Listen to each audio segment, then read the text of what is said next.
के लिए आप राजीव दीक्षित को माइनस कर दीजिए, फिर बताइए कि आपका कितना परिचय है लोगों के साथ। ये लड़ाई बहुत मुश्किल है, कठिन है, आप इसको समझ लीजिए। ये लड़ाई अंग्रेजों की लड़ाई से ज्यादा मुश्किल है। था बाहर वाले दूसरे दुश्मन से, आपको लड़ना है अपने ही भाई से। जो आपका ही भाई है, आईसीएस ऑफिसर होके सरकार में अंडर सेक्रेटरी बन के बैठा, उसके साथ आपका संघर्ष है। आपका ही अपने बीच का आदमी है, प्राइम मिनिस्टर बनकर बैठा, उसके साथ आपका संघर्ष है। बाहर वाला जो दुश्मन होता है ना, वो दिखाई देता है सबको। अंदर का आदमी होता है ना, उतना दुश्मन नहीं लगता। अगर लगता होता तो 56 साल में इस देश में आंदोलन इतना बड़ा हो जाता, जो आजादी के आंदोलन से भी बड़ा होता।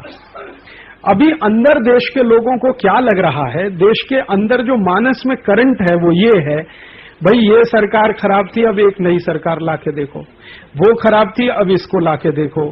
ये चिमन भाई पटेल खराब था तो मोदी को लाके देखो। मोदी खराब है तो केशु भाई को लाके देखो। केशु भाई खराब है तो किसी और को लाके देखो। वो खराब है तो अटल बिहारी को लाके। ये मानस है, ये हम में से बहुत लोगों का भी है।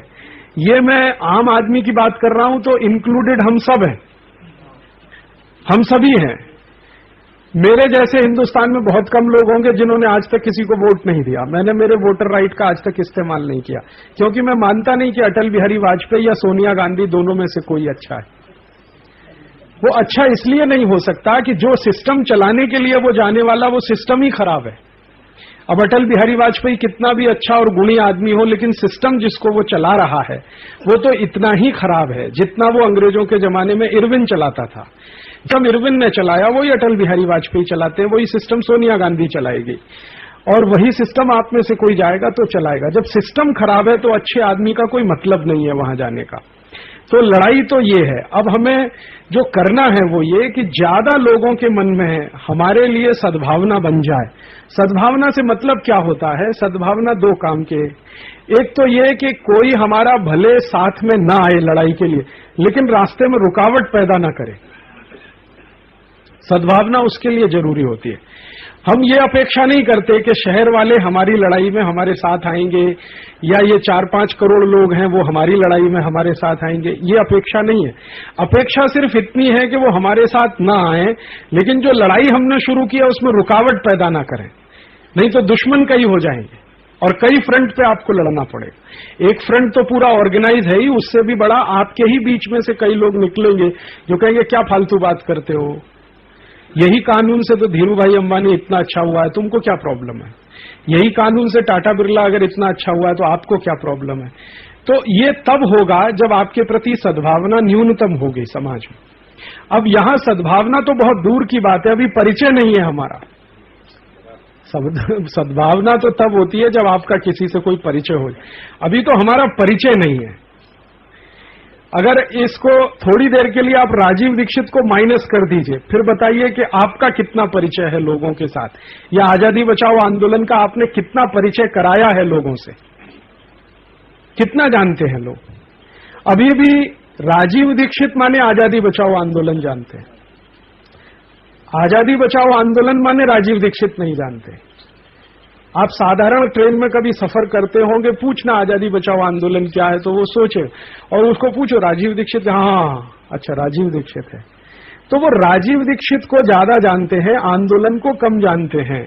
अभी परिस्थिति है, तो हमारा तो परिचय नहीं है ठीक से अभी लोगों से, और अगर परिचय नहीं है तो सद्भावना पैदा होने की बात तो बहुत दूर की है। और जब सद्भावना हो जाए तो आप कोई लड़ाई लड़ने के लिए तैयार हो सकते हैं, इस उम्मीद से कि भाई सद्भावना तो है लोगों के मन में हमारे प्रति, भले वो हमारे साथ कंधे से कंधा मिला के नहीं लड़ सकते क्योंकि उनकी अपनी लिमिटेशंस हैं। वो सद्भावना जब तक नहीं है, आपके प्रति परिचय नहीं है आपका लोगों के प्रति, तब तक ऐसा कोई बड़ा कदम उठाना वो एक अच्छे नेता का काम नहीं होता। जो सेनापति होता है ना, उसका मुख्य काम यही होता है कि परिस्थिति का आकलन करके युद्ध की घोषणा करे। अगर आपने परिस्थिति का आकलन ठीक से नहीं किया है और आपने कूद गए हैं तो वही होगा जो 1857 में हुआ है। 1857 में बिना तैयारी के हमारे देश में ये जो सब शुरू हो गया, उसके दो दुष्परिणाम निकले। एक तो अंग्रेजों को क्रैश करने का मौका मिल गया, दूसरा 90 साल हमको सतत लड़ना पड़ा और 50 लाख लोगों की कुर्बानी। अगर वही काम परिस्थिति की तैयारी और समझ के साथ किया होता तो 1857 से 3 साल के अंदर आजादी आ जाती, 1860 में आ जाती। वो हुआ क्या कि अति उत्साह में कुछ लोगों ने मई के महीने में कहीं शुरू कर दिया, कहीं जून में हो गया, कहीं कहीं सितंबर में हो गया, कहीं नवंबर में हो गया। बहुत ही अनऑर्गेनाइज लेवल पे सब चला और वही थोड़ा ऑर्गेनाइज हुआ 1942 में, हालांकि ज्यादा ऑर्गेनाइज तब भी नहीं हुआ था। परिणाम आ गया उसका।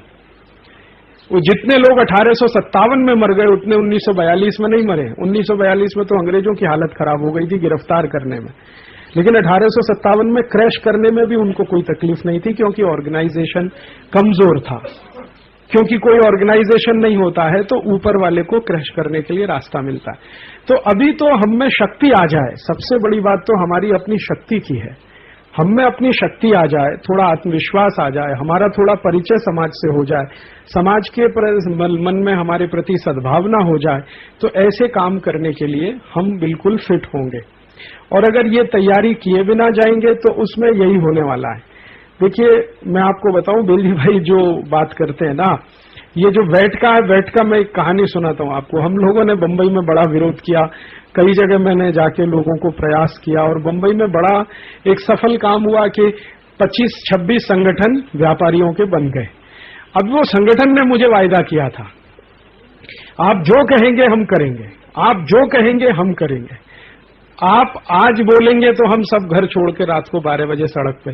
3 दिन बाद मैंने उनसे कहा कि परसों से जेल भरो शुरू करना है।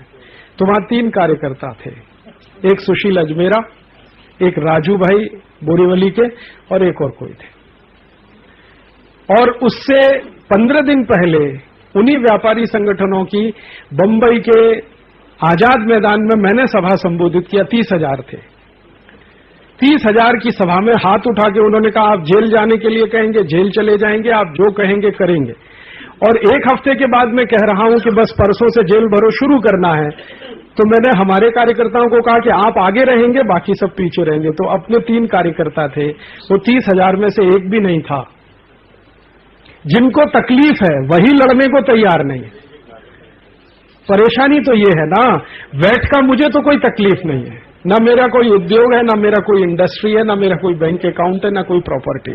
मुझे वैट से कुछ लेना नहीं, कुछ देना नहीं। लेकिन सबसे बड़ी बात है कि जिनको सबसे बड़ी तकलीफ इससे है, अगर वो लड़ने को तैयार नहीं है तो लड़ाई पूरी फेल है।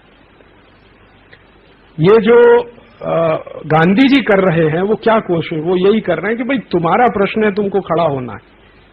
गांधी जी का प्रश्न नहीं है, प्रश्न हिंदुस्तान के करोड़ों लोगों। तो ये जो 34,000 कानून है वो सिर्फ हमारा प्रश्न नहीं है, हिंदुस्तान के करोड़ों लोगों का प्रश्न है। अगर उनमें ताकत नहीं बनती तो आप लड़ेंगे किसके लिए?